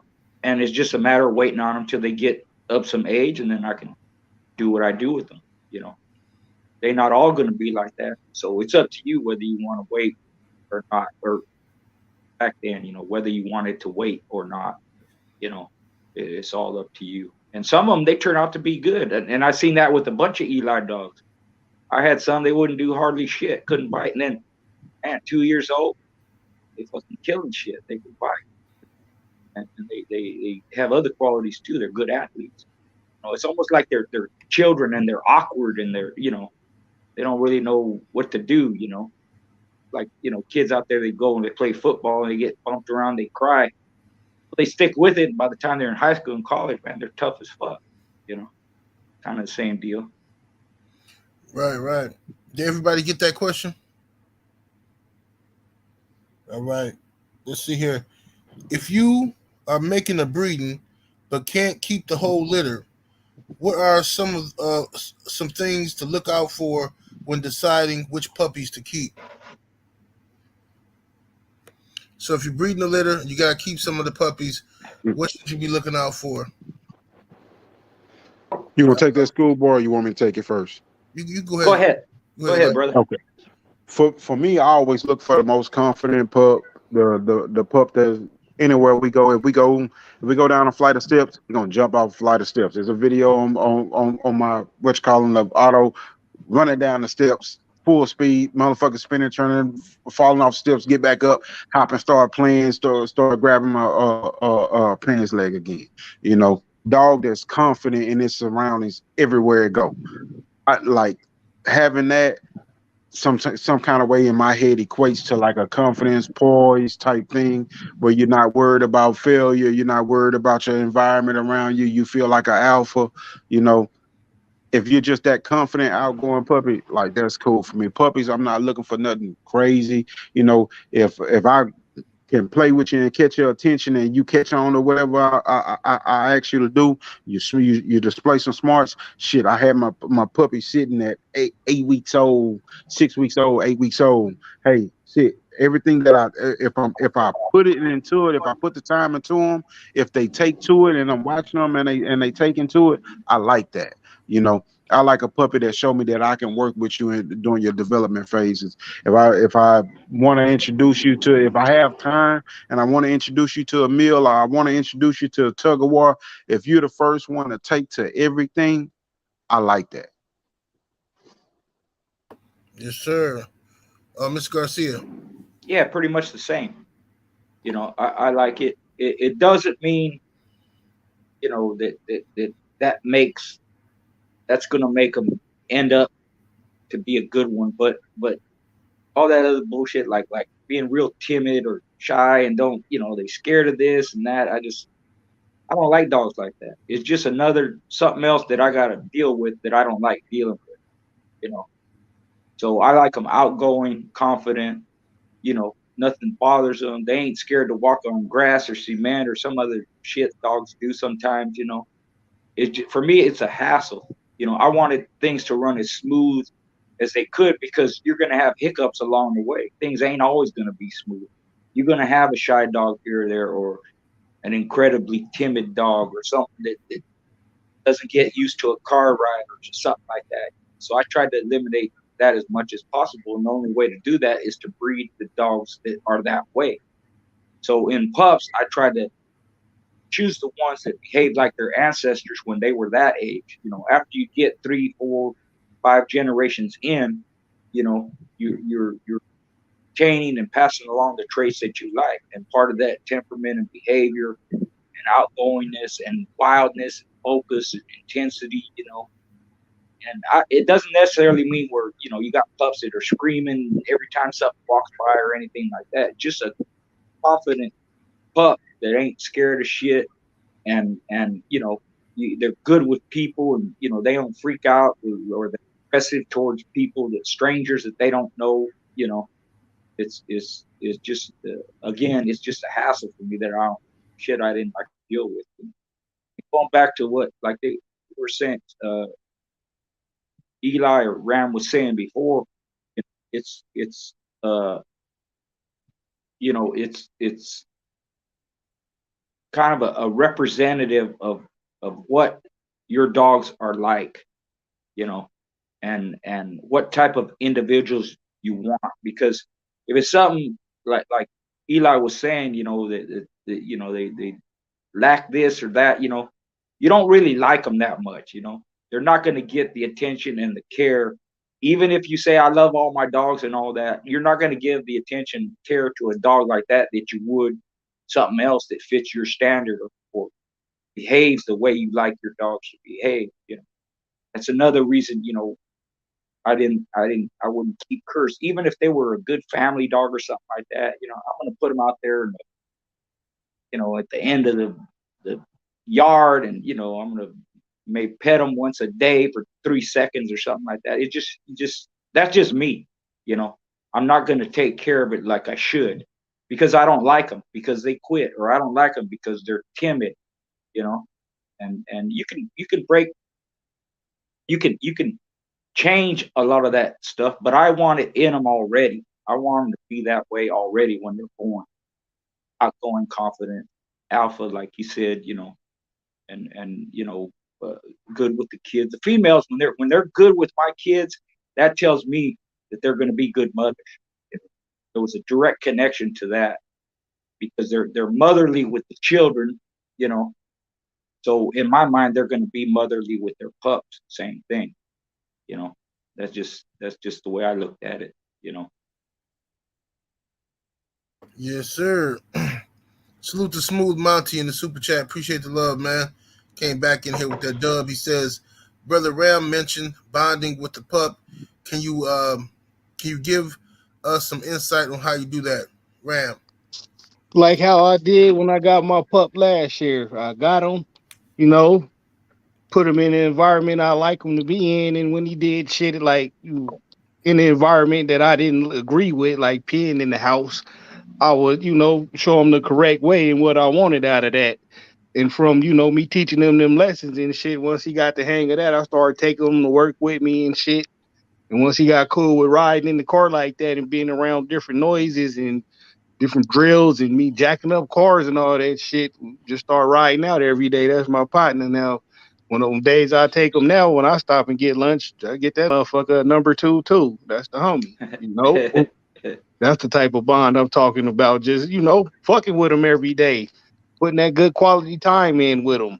But again, I don't got a bunch of dogs, so I could do that shit. If you got 5 dogs, it's hard to go out there and spend an hour every day with each dog. That's a part-time job you just did right there after you did your full-time job. You feel me? So that fucking that hour time get cut into 30 minutes real quick. At 30 get cut down to 20, you know? So you eventually only be fucking with the dogs for an hour and 20 minutes after work, because you still got to go in there and fuck with your kids and fuck with your girl and just the other parts of life. You feel me? So you might miss out on that bonding time. But, you know, if you can, fucking just bring one in the crib, you know, and just fuck with them. Show them how to be a house dog. And you'll see when it's time to go do what you do with them, that motherfucker gonna give you his all, because, you know, you was partner now. It's like the homie you grew up with.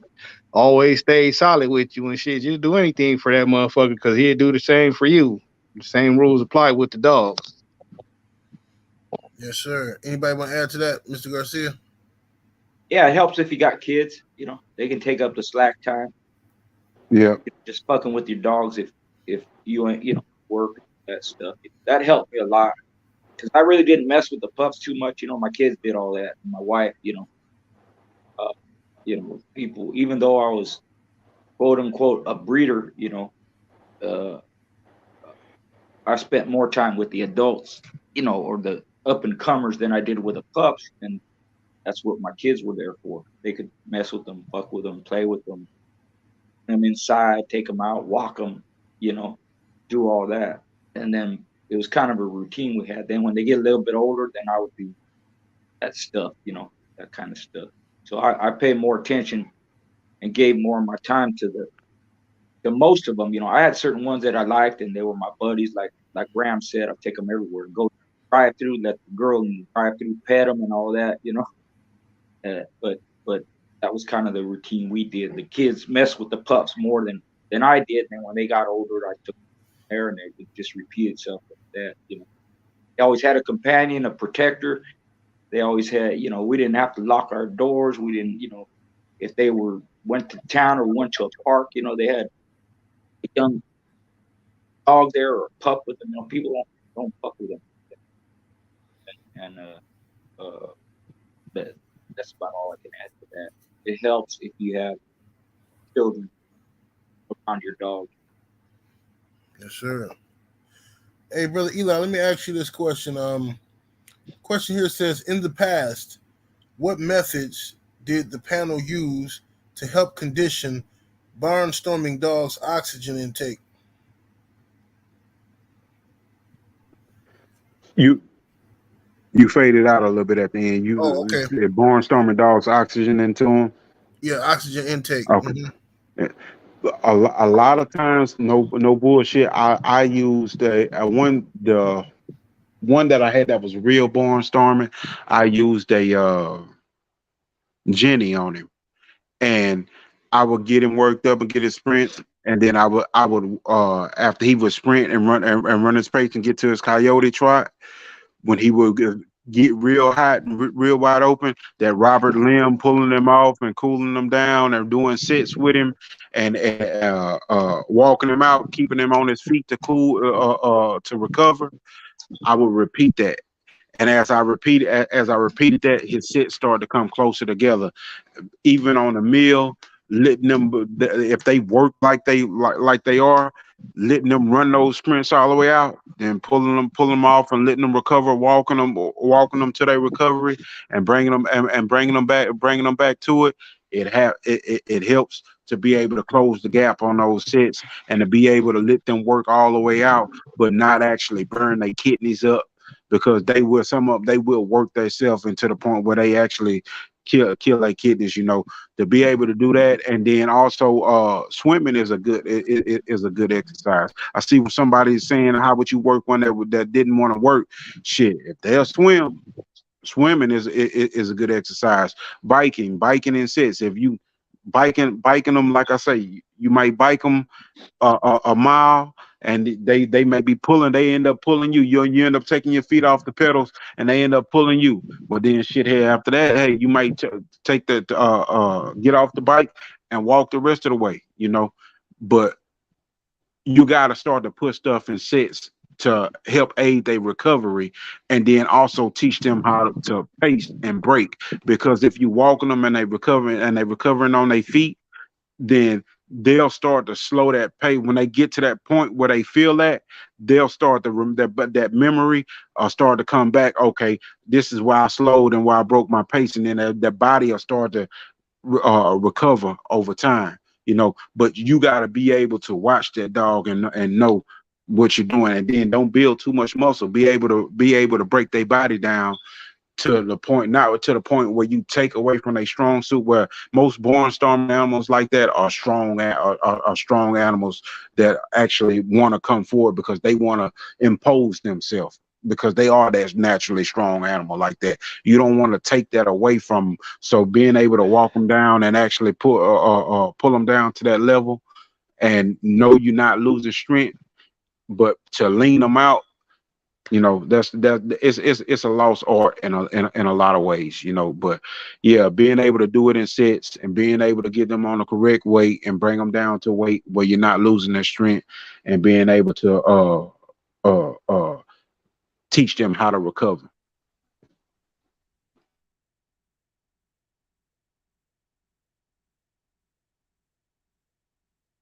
Seven, eight, you there? Sorry, man. I was on mute. Apologize. You good? You good? Salute up to my brother Veracity Exchange in the building. Appreciate you, man. Yeah, y'all smash that like button. All right, yeah, 7-8 got a dope interview with Veracity Exchange over there too. So y'all go check that shit out after the show. Yeah, hell And yeah. remember, before the show ends, subscribe to my shit, man. We gonna start doing some keeps. Yes, sir. Yes, sir. Make sure y'all go sub to the homie Ram. You got your link in the chat, Ram? Yeah, I drop it in there again, though. Yeah. Shit, I'm over here. We talking about recovery. I'm trying to recover from this dab hit, nigga. I was over here dumped out, boy. I choked the whole time OG was talking and Eli was talking. I missed all they good points. Had to mute himself. Hell yeah. Salute. I am Trill Will. I'll see you in the building, bro. What up, Brody? Yeah, man. So let me get back to the question. Let me get back to this question here. In the past, what methods did the panel use to help condition a barnstorming dog's oxygen intake, Mr. Garcia? Yeah, mine. I did it during the baiting process of my keep, you know, and I would do it before I started to keep. I would take them out and teach, you know. And what I do is the baiting. I have my son walk with a dog in front of me. It was usually Big Red because he wouldn't fire up. He was cool. He was older, so he would turn around and try and hit the dog behind him. And then I have the dog I'm working in a harness. What they'll do is they'll see the dog and they'll want to go balls out. A lot of mine, they were that way. They'd come out the gate fast. And all I would do is hold back on the lead, you know, walk slow. And if I want them to speed up, I would just increase the pace. But I would hold back on them, and they'll jump and pull and want to go and go and go. But they realize at some point that they can't do that. So when they just start hitting a pace, then I'd let them move forward a little faster. If I wanted to pick up the pace, I'd get closer to them. If I wanted to back off on the pace, I'd just hold them back and let my son walk ahead.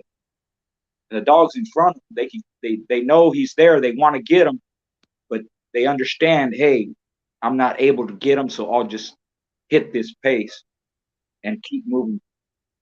And then what helped them, like I said, is I'd get a little bit closer. But I just basically hold back.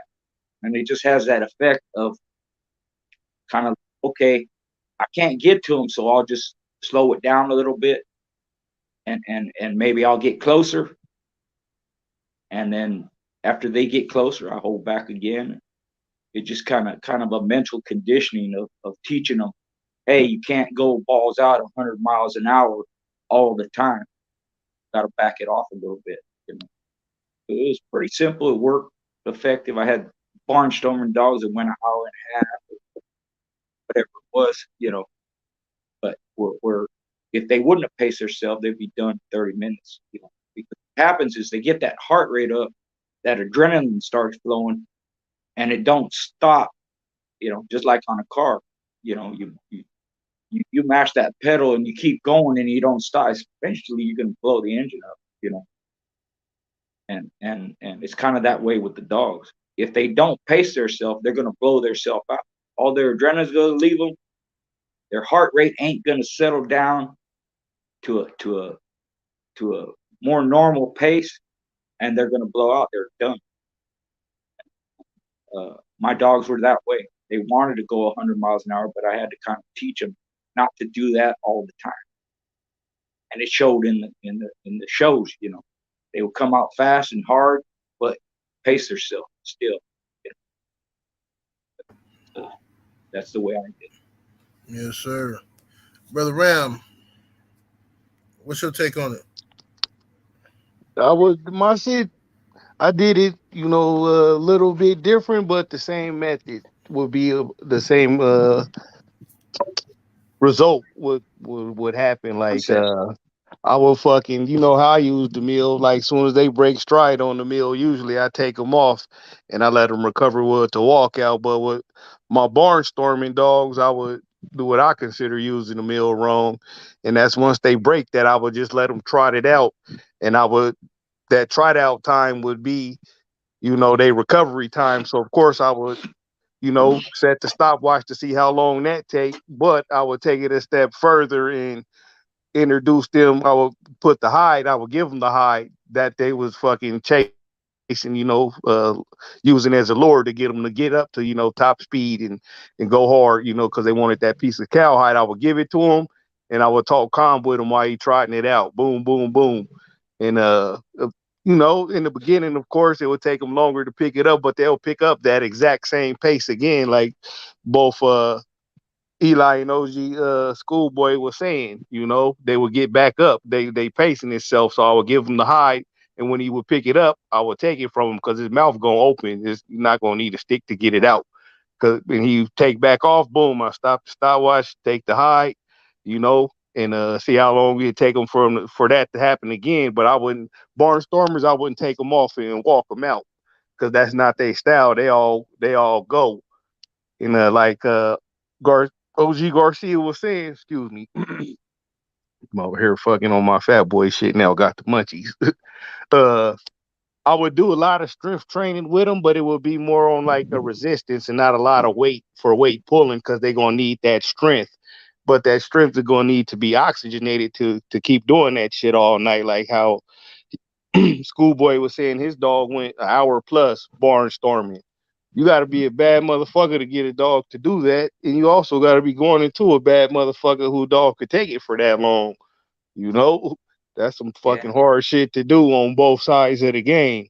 But yeah, that's how I would do for my shit. I would let them, get to that coyote trot on the mill. I wouldn't take them off the mill and let them walk it out that way. Like you got to recover really, on the mill at a fast pace. Boom, boom. Like that coyote trot coming from a full burnout is still fast because when usually I take them off after that burnout, they just walking. They ain't fucking trotting.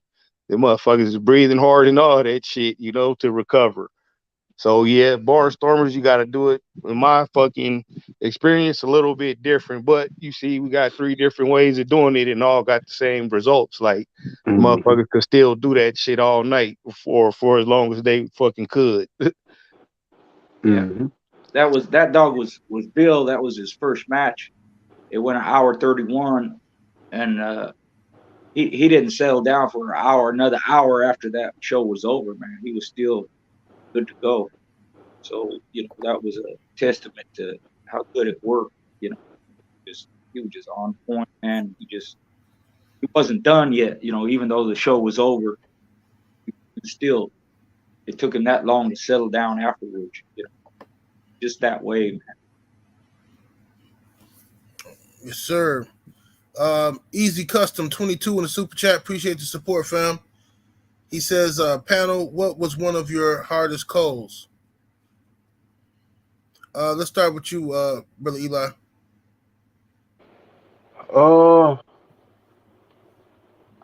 I would have to say a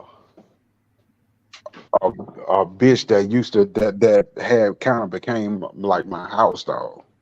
I just had got used to her. She was always around, and she had became a house dog. And then one day she just didn't make the cut, and it was like, shit, that was it. You got to go. My family started getting to the point where they was like, damn, everything that we get close to, you somehow get rid of it. Something end up happening. Something end up going on. I'm like, fuck. That's what made it hard, because the kids, they start asking, why you get rid of that one? Why you sell that one? Why you get rid of that one?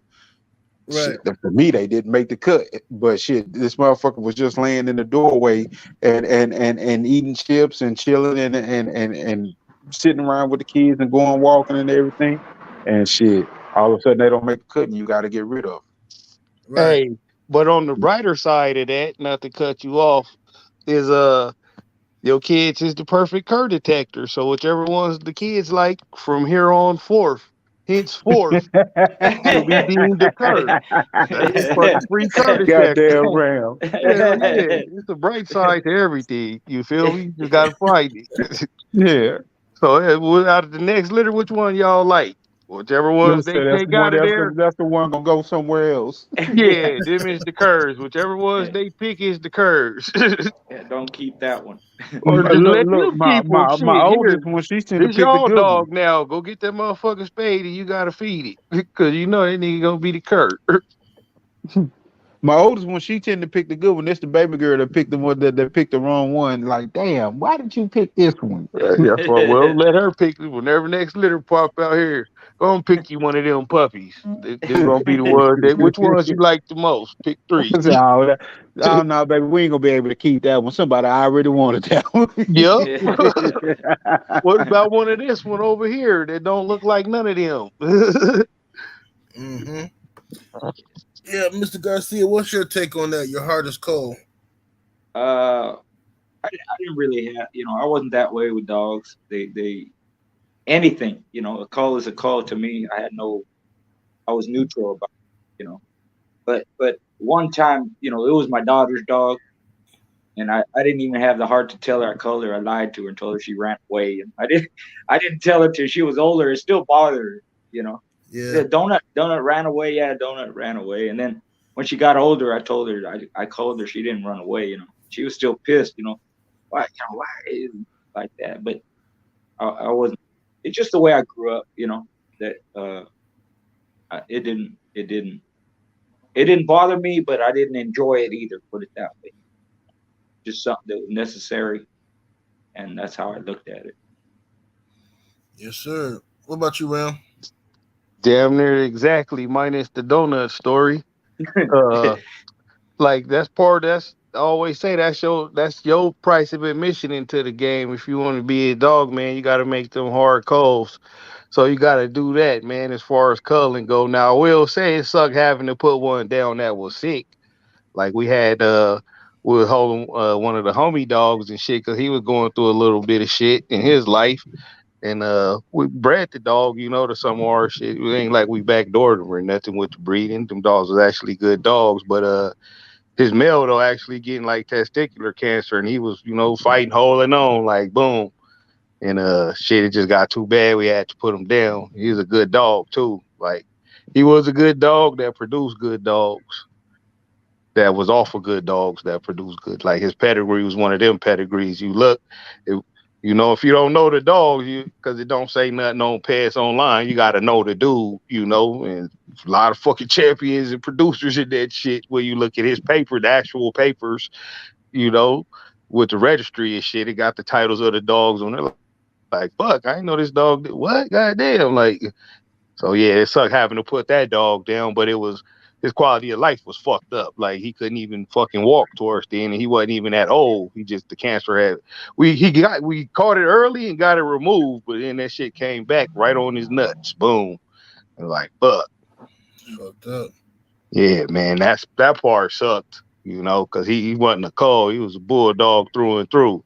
It just sucked having to put him down because he couldn't fucking live like that. Right. He wouldn't eat none of that. Like it was hard for him to take a piss. So yeah, that shit still fuck with me right now. Next subject. All right. Well, look, man, we got a couple more questions, but we're gonna save them for the next show. We're gonna add them to the next week's show. Ram, why don't you go ahead and give us this disclaimer for this show? Shit, as always, man, none of this shit is intended for, nor should it be used towards or for any illegal purposes. And if you is doing that shit, man, that's on you. Fucking keep that shit to yourself. Don't say you got it from here. Cause I'm gonna say, go back to every show. What I tell you, motherfuckers, don't do that. You feel me? It's Monday, man. Keep scratching into this bitch shit. We made it through the crazy ass Cinco de Mayo weekend and get hit by no drunk drivers or drunk driving hit nobody. So shit, take that for that. Sub to my shit, man. Come fuck with me. I can start going live, man. Show y'all some of this shit I be talking about. You feel me? And we'll get it cracking. You want your shit registered? You see the registry popping up right there. Boop. Follow us on IG too. Game Dog Talk, all one word. It's a picture of my old dog Sweet Pea on there, a buckskin black man's bitch. I will say though, your shit private, accept my shit. You don't accept my shit, I ain't accepting your shit. Fuck out of here. Same time, man. I don't know you. If you just started an Instagram page, say that shit. Other than that, cause you want to fuck with the page, I'ma just think you the police. Like you ain't got no poster, none of that shit, man. No, you just following motherfuckers. But if you say who you, cause some of y'all name different on here than it is on IG. So on IG, everybody's suspect. On here, I could kind of see who's who from just when y'all come around, and I be seeing y'all in other places, just like in real life. You feel me? Yes, Other sir. than that, man, scratch last, because that's how you win, homie. Yes, sir. And make sure y'all go. We want to get your dogs registered, man. Registered with Schoolboys Registry. That's moving across the bottom of the screen. You contact him on Facebook Messenger. Link to that is in the description underneath the video. So, all right, man. I want to thank the panel, everybody for joining us this week, man. You know what I'm saying? I'll be in a better mood next week when the Bucks kick ass and shit. You know what I'm saying? Oh yeah, my Yeah. fault. I forgot though. I did that. I forgot I put the cursor on you, man. My fault. Hey, That's 7 hey, fault though, because he ain't read my super chats. hey, that shit cute.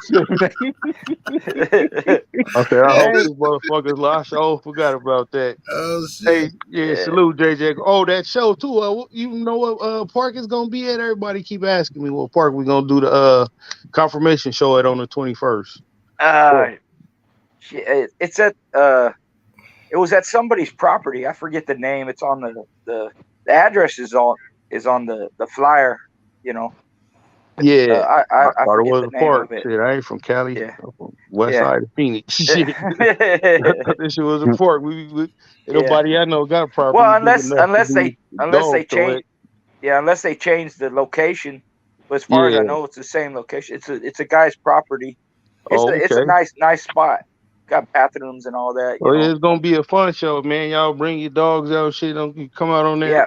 Weird shit though. After the show, we could get a friendly fair one. I am with the Yeah. fair ones. Yeah. We could line it up like 4,800. Yeah, you'll have a good time around. There'll be there'll be some people there, you know, and Oh yeah, I be talking to a know. couple of dudes who be in here and on Instagram, like JJ Yeah. Garcia. He gonna pull up with his dog. Yeah. Oh yeah, it'll be cool. It should be fun. Yeah, I'm with it. And I'm with the shits too, though.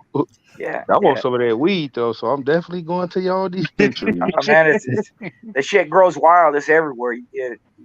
I want the good shit though. Yeah. Well, the good, no matter the price. The crap shit is still better than average shit. Man. It's crazy out here. They just some people can't even smoke it, you know. And don't nobody smoke weed anymore anyway. They smoke oil and all that other stuff. Yeah, I'm over here dabbing. You know, I just don't. There you go.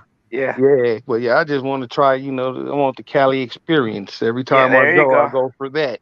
I want that weed. Y'all need to be rapping about all that. I want, like you said, people don't even smoke it. It's too strong.